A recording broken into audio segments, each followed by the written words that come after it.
most people try to just do leadership training very organically. So it's just kind of like, well, we're going to try to create a positive environment and cross our fingers and hope that we can attract aspiring leaders and just hope that they grab on to what we're doing. Welcome to the Warrior Biz Network podcast, where the men of F3 Nation come to share, learn, and inspire, unlocking the secrets of business and life along the way. Join us as we dive into the stories of PAX entrepreneurs leading the charge in the world of business. From the heart-pounding challenges to the exhilarating triumphs, discover how these warriors in business are making an impact through the principles of fitness, fellowship, and faith. It's time to unleash your potential and join the ranks of F3's finest. Hey guys, welcome back to another episode of Warrior Biz Network, where we bring other PAX that are business owners on the show to learn a little bit more about their business and how they serve. Today I'm here with Cajun Paintbrush from the Improver Group. Welcome, Cajun Paintbrush. What's up, Jasmine? How are you doing, man? Good to see you again. Man, I am good and getting better. That's our tagline here, and so that's what I always say when somebody asks me. Good and getting better. I love it. That's actually, I think it's better than even Dave Ramsey's tagline. I think you got something special there. It is, man. It's my philosophy and ideology and my business practice and everything wrapped all in one. That's great. Well, before we get too far into your awesome business, tell everyone a little bit about your involvement with F3. What region are you a part of, and how did you get the name Cajun Paintbrush? Yeah, so I am a part of the F3 Alliance region, hang out mostly at the Lair AO, even though I've visited a few of the other ones as well. Actually learned about F3 somewhere around a year ago. Had some people, including Bluebonnet, who told me about F3 and really just thought the idea was awesome. There was a lot of things that were incredible and interesting to me, and I was attracted, but it wasn't convenient and it wasn't attractive enough. And I had so many things going on, I didn't do anything with it. But a funny thing, I had guys that I was doing executive coaching with or chatting with about life or business, and I would tell them about F3, about the concept of this, and encourage them to try it out. So some of these guys started going to F3 based on my invitation. And a few months after they went, I started getting follow-up calls, and they would ask me like, "Hey, which one do you do?" And I was like, "Well, I've actually not been. I just heard about it and thought it was a cool idea, and so I thought you might like it." And obviously they did. But then it was kind of convicting, like man, I'm encouraging these guys to go out and try F3, and I haven't done it yet. So a few months ago, I went and did my first F3 beat down. And, I'm not quite to the 6-day-a-week level yet, but, I'm hitting it a couple of few days a week and building that habit, and very thankful. And there's very few days, definitely every week, I'm inviting somebody or telling somebody about F3, but most days it comes up as well. My wife gets on to me. She gives me the look whenever we're sitting down at dinner with a couple or family. And she started to give me the pre-talk in the car. She's like, real name's Brad. She said, "Brad, please don't talk everyone's ear off about F3 tonight. Like, just please don't." So it's become a thing now. And now my kids give me side eye, and it's kind of known like, "Oh, there goes Dad again." It's a common thing. But that's pretty cool. So you've heard the term EHing, guys? Yeah. Have you heard? So for the emotional headlock, so you were giving guys the emotional headlock before you were even in it. I love it. That's incredible. Yeah, kind of a backwards approach to the whole thing, but it worked, and so there we are. And kudos to Bluebonnet, who was the main one who explained it all to me. He explained it so well, I was able to sell it without even trying the product myself. So good salesman. There you go. Good salesman. So if you're needing a salesman on your team, get coached by Bluebonnet, and he'll help you.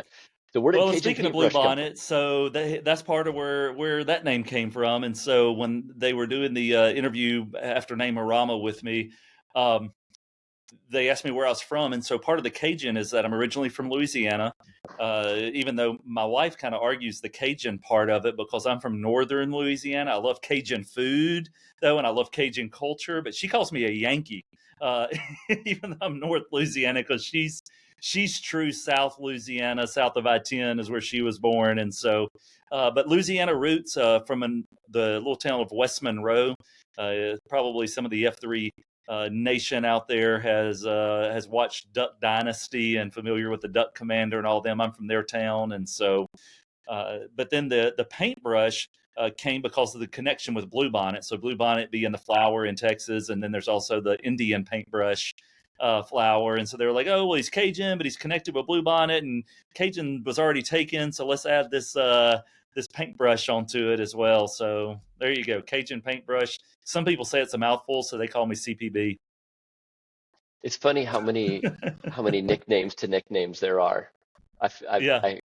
I had lunch with our Nantan today and Short Circuit, and just by default, it's like, "What's up, Shorty?"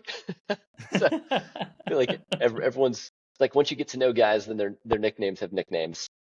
Yeah, you'll be called Jazz before you know it. Hey, Oh, Jazz. I've already gotten Jazzy and Jazz. I might have a patch being delivered to me this week that says Jazzy on it. All right, there we go. So Cajun Paintbrush, tell us a little bit about the Improver Group. Who do you help? How do you help them?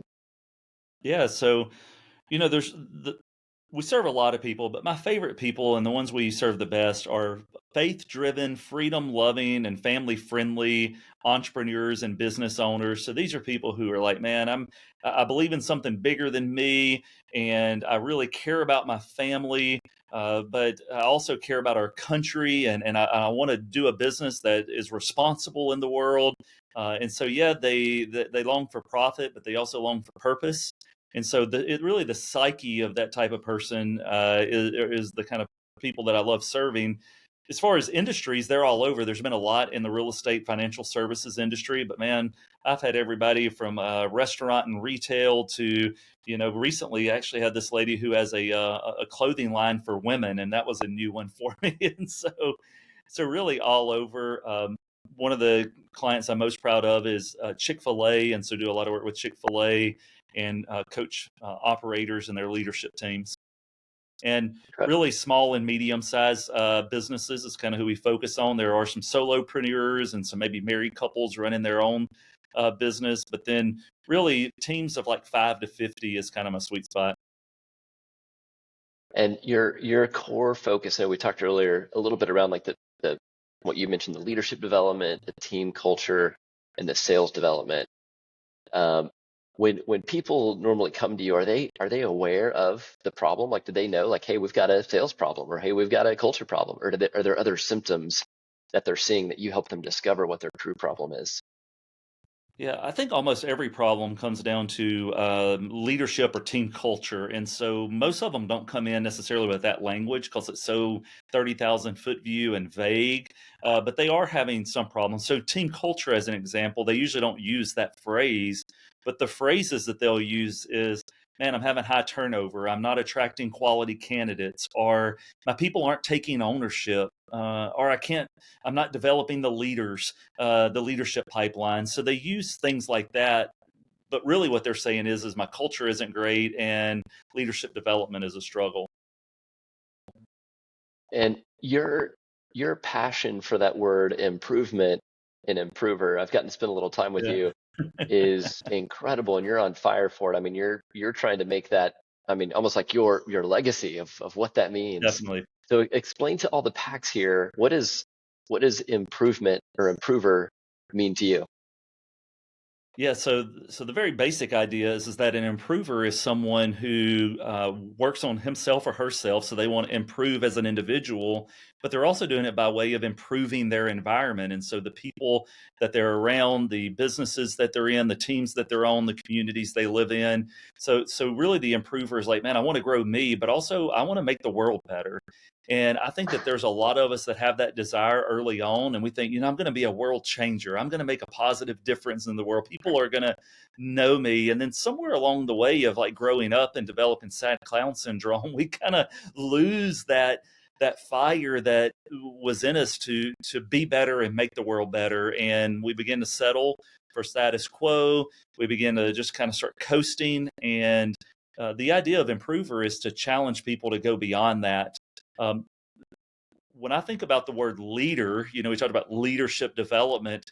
If you rewind the clock back to, 100 years ago, and you had, the Rockefellers and the Fords and people like that sitting around, and, if the word leader was brought up, typically what would come to mind would be a front runner in a race, the first person on the battlefield. That was kind of imagery that would be referred to in leader.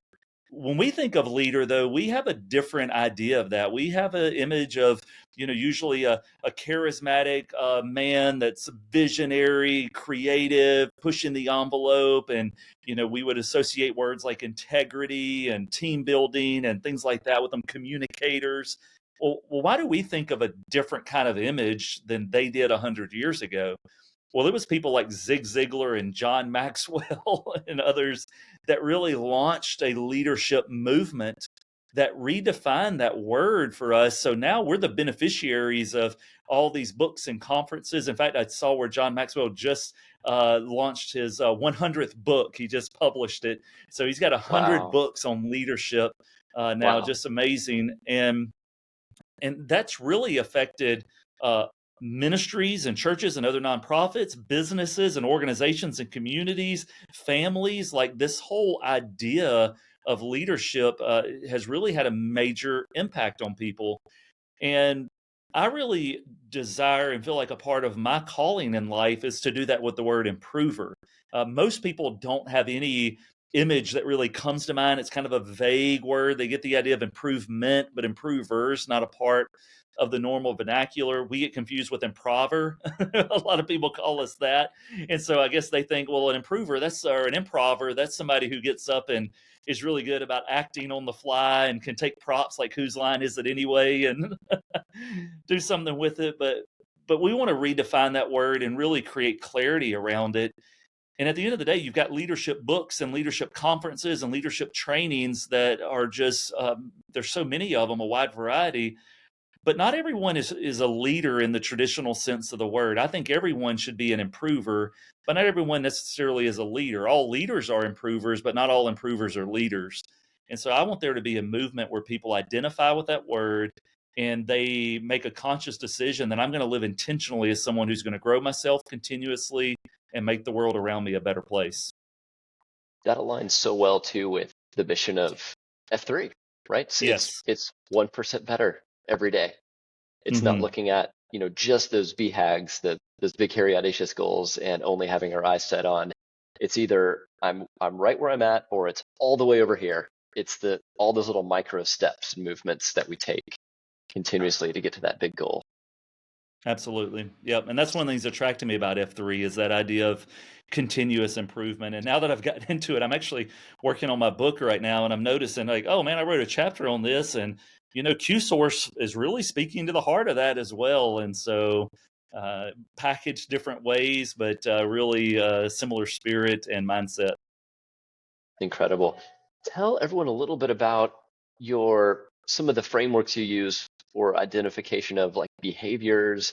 I know a lot of us are used to like the DISC or the Enneagram or Strengths Finders, but you have some cool tools in your toolkit that probably not a whole lot of people have heard about, but I'd love for you to share a little bit about what you use and why you use it.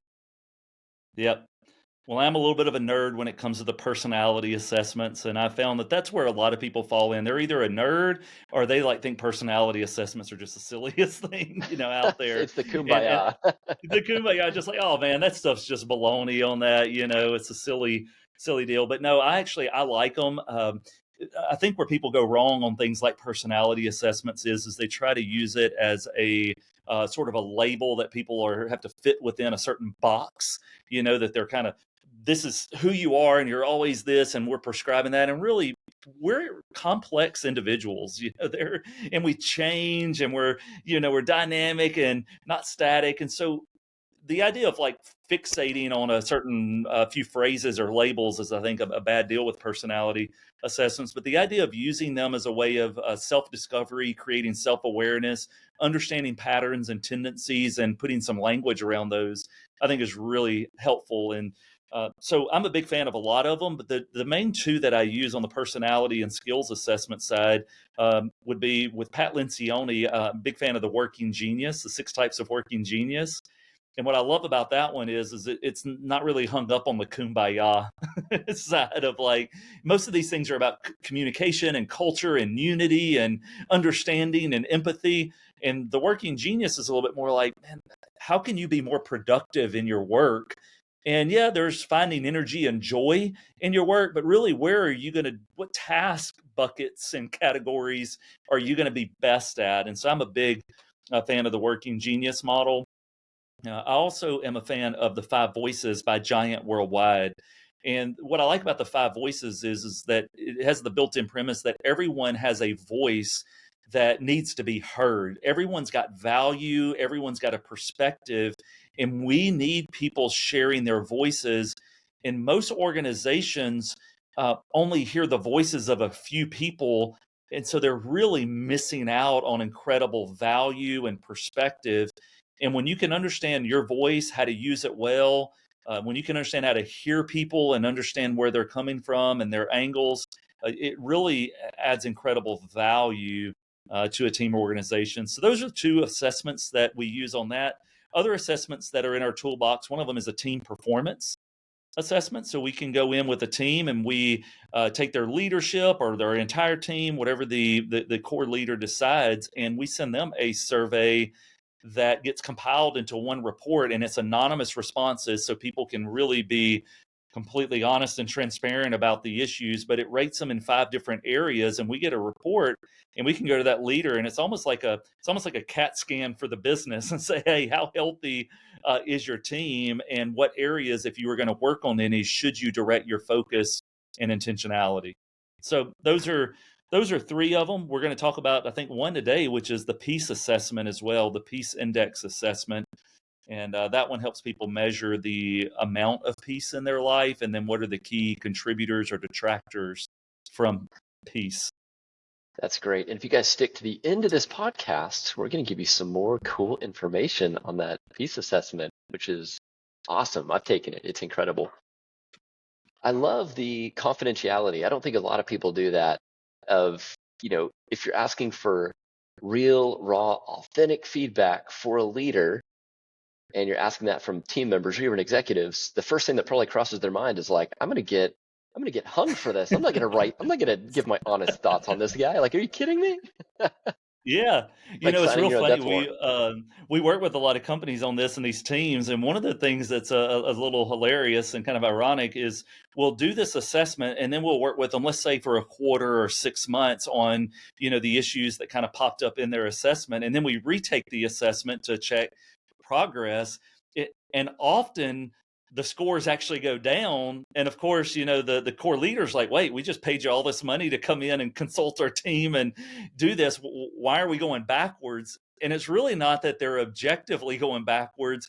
It's that the first time, one, people didn't necessarily understand the words or they didn't have a frame of reference. So they're like, oh, I thought we were trusting, but now that I realize what trust really is, I'm realizing we're not, or whatever. So part of it is an awareness issue.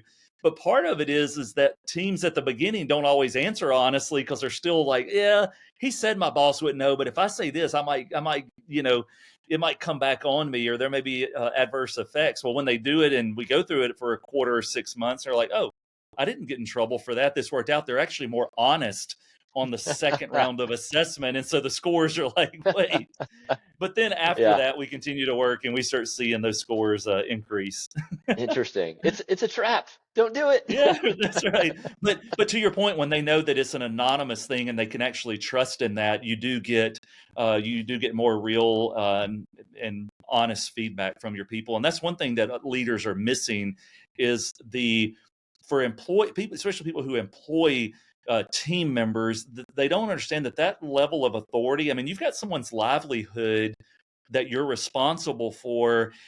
And those people, first off, they usually respect you. They usually want your approval and admiration. Secondly, their bills and their food on the table depends on you paying them. And so they don't always feel at liberty to criticize or, really bring their complaints to a person. Really healthy environments do that.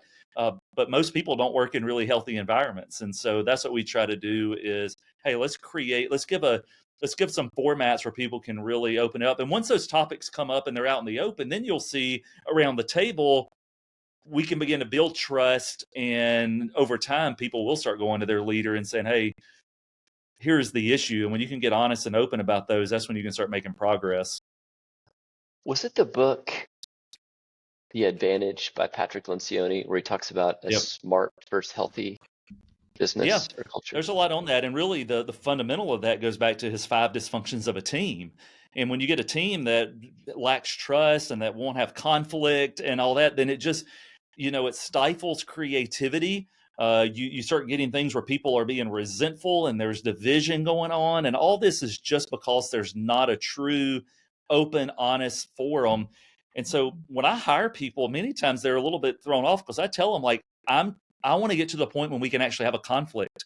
I want to get to the point when we can I want you to disagree with me. At some point, we need to there needs to be an emotional exchange, not an abusive. We're not trying to create a chaotic, violent environment, but we are trying to create one where it's like, it's okay to push back, because at the end of the day, it's the team and it's the people we serve that matters most, not our feelings and our egos. That's the biggest thing. We got to get ego out of the way. That's powerful.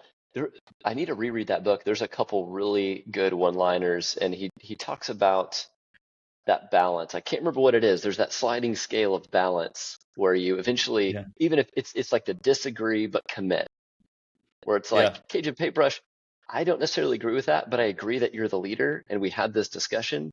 So I'm going to show my respect and my commitment that we're able to go through conflict and then continue to move towards the goal, instead of just living in this kind of toxic, unsettled. Exactly. Well, going back to the 5 voices, that's why people need to know their voice, and every voice needs to be heard, because that allows people to be heard. Like, hey, okay, I see why you're doing this. But when people's voices are heard and they feel validated, a lot of times you don't have to necessarily go with their plan or do what they thought. They just need to be heard and affirmed and validated. And that's what a lot of leaders are not doing with their team. They're not listening.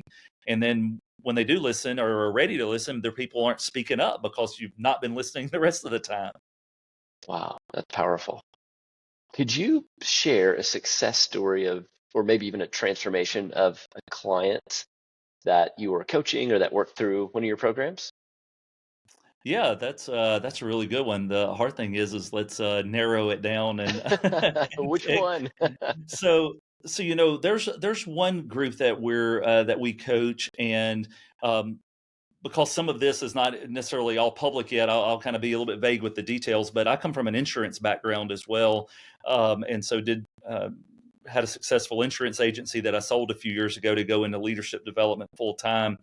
Well, one of the agents that I have been coaching and working with his team, he set out as one of his goals was to eventually have a $50 million book of business, meaning $50 million of recurring premiums. And when you consider that the average insurance premium is $2,000 to $3,000 here in Texas, it takes a lot of insurance policies to get to 50 million, and you've got to retain all these that you're building.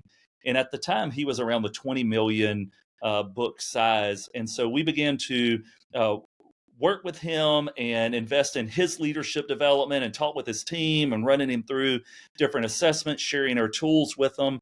And really, he hoped over the next couple of years to get to that 50 million mark. And one of the things that's happened is because he began to increase his own personal leadership capacity, he's beginning to think deeper about things. He's using his time in a more effective and efficient way, and he's just growing as a person. He got approached recently to acquire an agency, and this would actually take his current business from 25 million to over $100 million in the next few months.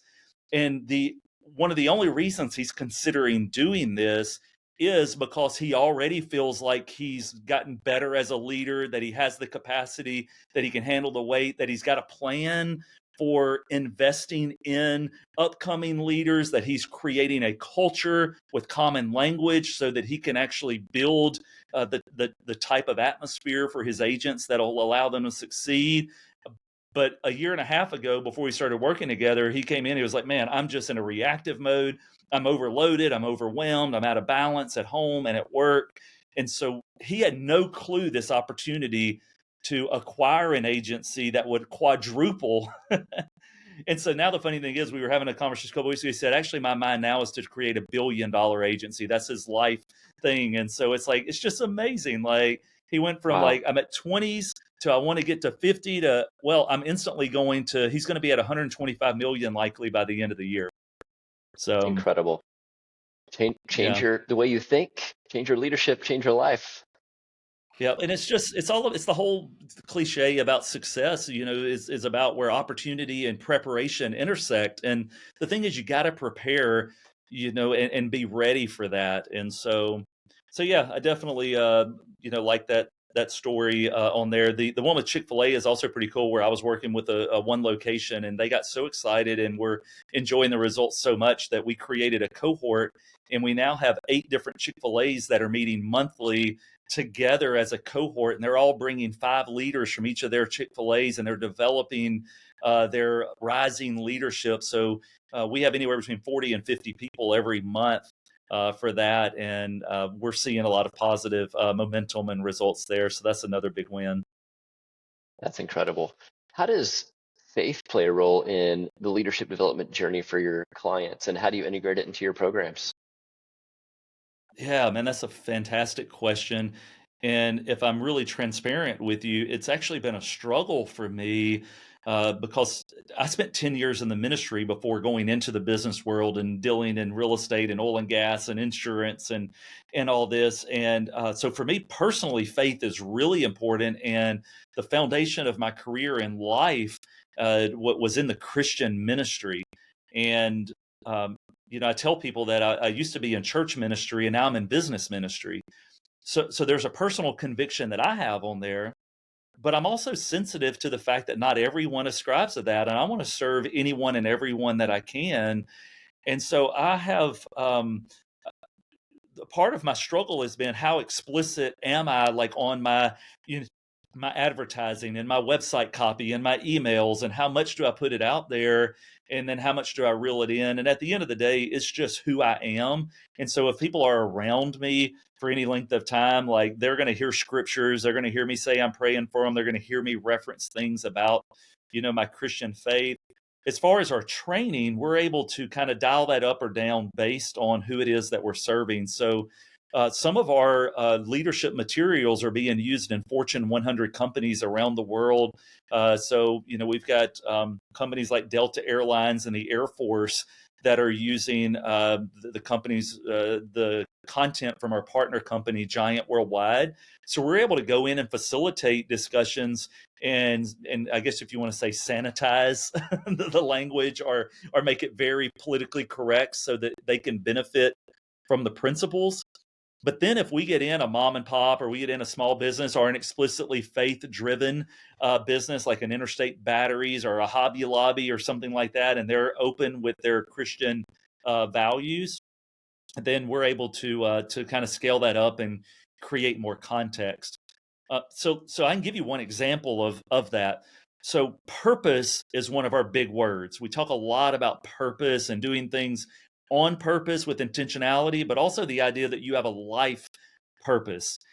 And if I'm working with someone who is, maybe not on board with the idea of there being a God or a higher power or anything like that, I can still help them discover what I call their natural purpose. And it's a place where they can actually profit and probably make a decent living and create a decent life. And so there's a process that I walk them through to help them discover their purpose. But if they are a believer, we add one step onto that. And now it goes from being their natural purpose to what I call their divine purpose. So the natural one is one that they self determine. The divine one is something that I believe is predetermined. So we go through a step on, well, what do I feel like God has actually put me on this planet to do? And there's a few exercises we can go through, and they can actually feel that. So our tools are very flexible in that way. What trends do you see in leadership development, and how is the Improver Group adapting to those changes? Yeah, so there's a few things that are happening in leadership development. One is when we kind of hinted at this earlier with how much information is out there in the world on leadership. Yeah, Uh, there's just it's becoming diluted, and there's a lot of contradictory things out there, and so one of the trends is just like leadership just starts to feel vague and doesn't really have power in that. The other thing that we see is there's just lack of intentionality with it. So most people try to just do leadership training um, very organically. So it's just kind of like, well, we're going to try to create a positive environment and cross our fingers and hope that we can attract aspiring leaders and just hope that they grab on to what we're doing. And then the last little thing I'll mention is on this piece is that people confuse management and leadership. So people get in a team member who can do a task well, and they assume, well, since this person is so good at this task, we should promote them to a position of, quote, leadership. But leadership is not a title. Leadership is influence. And just because you get a title doesn't automatically build in influence. So you got a lot of people out there calling themselves leaders, and they're in a position of authority, but people have to follow them. They don't want to follow them.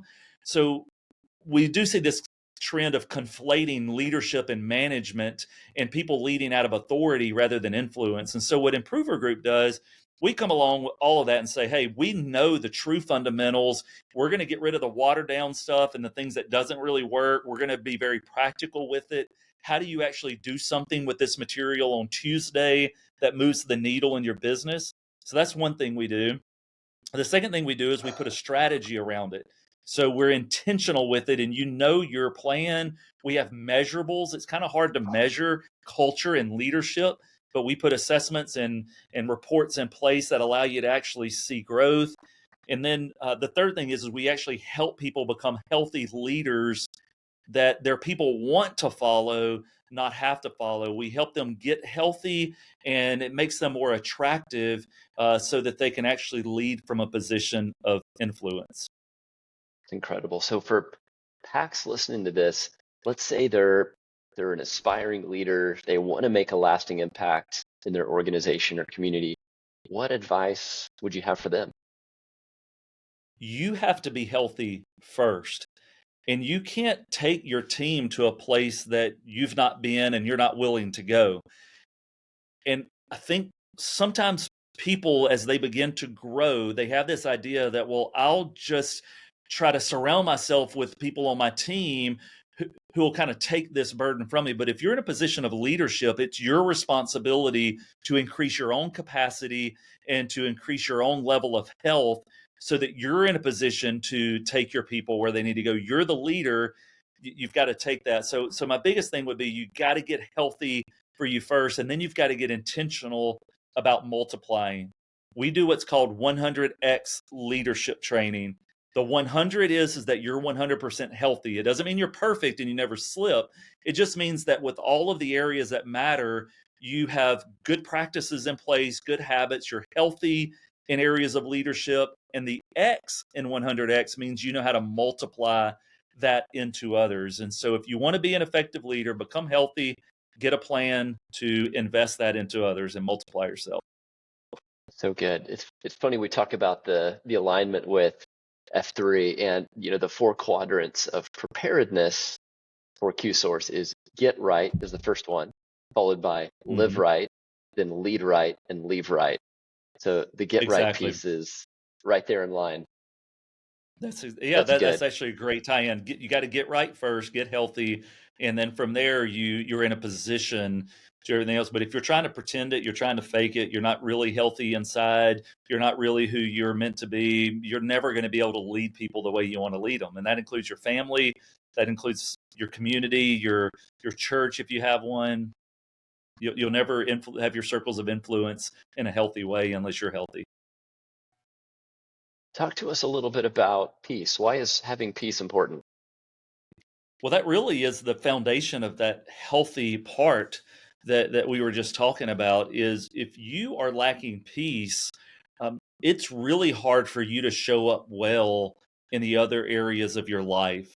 And I find it interesting that regardless of whether you follow Christ as a Christian or not, it's undisputable that he changed the entire world. And when he came, he heralded peace, and he even said, "I came to bring you peace."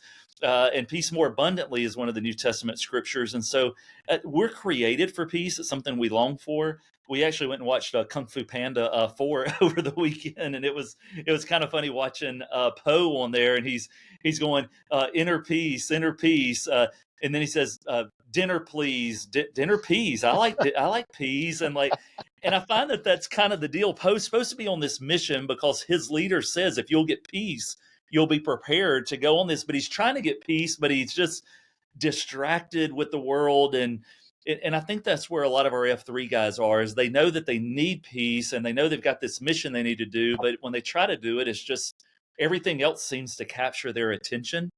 So we really encourage people to take the Peace Index assessment.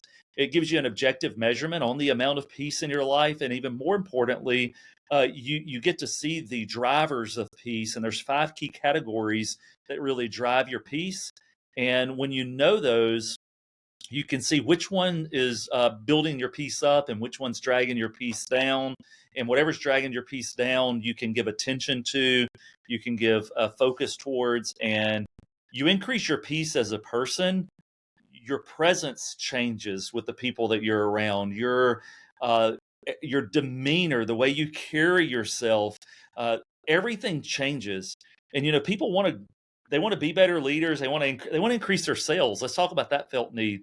People want to increase sales, and I've always said, hey, you're never going to sell above what your peace level allows you to, because if you're not at peace, it affects your sales. If you're not at peace, it affects your performance as a manager, as a customer service, rep, or whatever your job is. And we've all had that. You have an argument with the M before you go to work, like your whole work day is just kind of thrown. You keep trying to move forward, but like you're thinking about that disagreement, or you're trying to get to church on Sunday morning, and the kids are being they're just being all kind of trouble, and you're having a frustrated parent moment. It's like when stuff like that happens, or if you're having financial stressors, or you're having health issues, these things that are going on, when you're lacking that, it really impacts the way that you show up for others and you show up at work. So, Justin, Cajun Paintbrush, you've got, I think, a special way that the PAX here could maybe get access to that assessment, figure out which of the 5 categories that they're lacking in or thriving in. How would they go about getting that? Yeah, so we can post the link here in the comments and stuff, so people can find that here in the show description. But you can also go to improvergroup.com. There's a section on there where you can reach out. We can give you the link. We'll actually link to the Peace Index there. Also, there's a 5 Voices assessment that can be taken for free, and it'll also give you the same login for the Peace Index. But this is a free assessment that you can take that will give you a score. And by the way, I don't get a copy of your Peace Index, so I don't really know, what your issues are. This is just for you and your own growth. It's going to measure you in 5 key areas. And these areas are purpose. And so, do you feel like you're actually living in your purpose, in your sweet spot? Your place, are you living in the right place? Are you working at the right place? And this is geographical. This is all kinds of things. But like, where are you where you should be? It's going to your physical health. One of the things amazing about F3 is like the focus on nutrition and exercise and being healthy. Your physical health is a major contributor to your Peace Index. Your provision financially, where are things in life? There's going to be questions around that. And then people, when you think about the key relationships that you care about the most and that are most impactful to you, how healthy are those? So when you do this assessment, it's going to ask you questions in those 5 key categories. And when you get your assessment report, you're going to see what your individual score was in those categories, and then you'll see your cumulative score as a whole. That's great. Thank you for giving that gift. Guys, I took the assessment. It doesn't take long to do, and it gives some really insightful information and feedback. So I'd recommend all of you, PAX, as entrepreneurs, leaders at home in your workplace. It's good just to be aware. Self-awareness is huge. That helps you get right when you don't know what you're up against, it's hard to Yep. take that first step and get right. That's Yeah, great. and I tell you what, in addition to the Peace Index assessment that we're offering for free for our PAX, there's also a Peace Index book on this topic. And by the way, this tool was created by Jeremy Kubicek and also in partnership with Steve Cockram over at Giant Worldwide. Jeremy is the guy, by the way, behind John Maxwell's leadership training program. He's also behind a lot of Chick-fil-A's leadership training. So the guy's solid. He's had over 40 multi-million-dollar businesses that he has started and exited. Just incredible tools here. But I would love to give away some copies of this book. And so if you would like a copy of the Peace Index book, just go to improvergroup.com. It's like improve with an R group. So improvergroup.com. And there's a little contact form. Just put in your name and your email and say, hey, I would love, just give me a copy of the Peace Index book and I'll get that over to you. We'll work out the details and be in touch on getting your address and working that out. But just send me a note that you would like a copy of the Peace Index. And as long as I've got some of these around, I'll send you one. So I know we can earmark at least, 15 or 20 or something for the listeners out there. That's very generous of you. Thank you for doing that. So guys, we'll put that link to in the show notes, or if you're listening on a podcast, if you're driving and listening to this, pull over before you go to the website. But improvergroup.com, scroll to the bottom, fill out the form, tell Cajun Paintbrush you want a book. You're from F3. Super generous. I've got a book. I'm excited to jump in and read it. So thank you for that. And guys, Cajun Paintbrush is completely authentic. His love for people and for leadership and all those things he's discussing is incredible. Great guy to get to know. And I would encourage you, if you guys are looking for someone to help you with some leadership development, some training, any of those things, just reach out, have a conversation. And again, the whole reason we're doing this Warrior Biz Network is to connect great people together. It's not for everyone to get on stage and do a sales pitch. It's for everyone to get together in a community. So when we know there's people like this out there, if you're going through this in your organization or know someone who is, what better person to introduce them to than a PAX brother, and you get to hear his story and what he's passionate about and the results he's gotten. And that's why we're doing this. So thank you so much for being on the show, Cajun Paintbrush. Is there anything in closing that you would like to share that you didn't get a chance to share? I think just one thing I would highlight is the good and getting better tagline we referenced right at the very beginning is based on this principle of gratitude and then growth. And I always want to say that if you want to improve, you want to be better, start with what's already good, celebrate that, express gratitude for that. The Dan Sullivan strategic coach guys, they talk about the gap and the gain. And man, many times, especially as F3 guys, even we look back at all the gaps and we see all the things that we want to accomplish and the unmet potential. But we need to look back at the gains too and say, man, look at how far I've already come. You may be only coming to one AO one beatdown once every couple of weeks, but guess what? That may be more than you were doing before. So celebrate that and hang on to the good, and then you can see more clearly what needs to get better. But take time to celebrate, take time to rest. And if I were to come and work with you and your team, that would be part of our pattern, is always highlighting the good while still seeing what we can do to get better. That's incredible. Thank you for sharing that knowledge on here. Guys, I know this was a longer podcast, so if you missed some of this, definitely go back and re-listen. And if you have other PAX that you think need to hear this, share it, right? This is new. We're just on the first few episodes, so we're trying to grow this thing and help each other grow. So make sure to share it.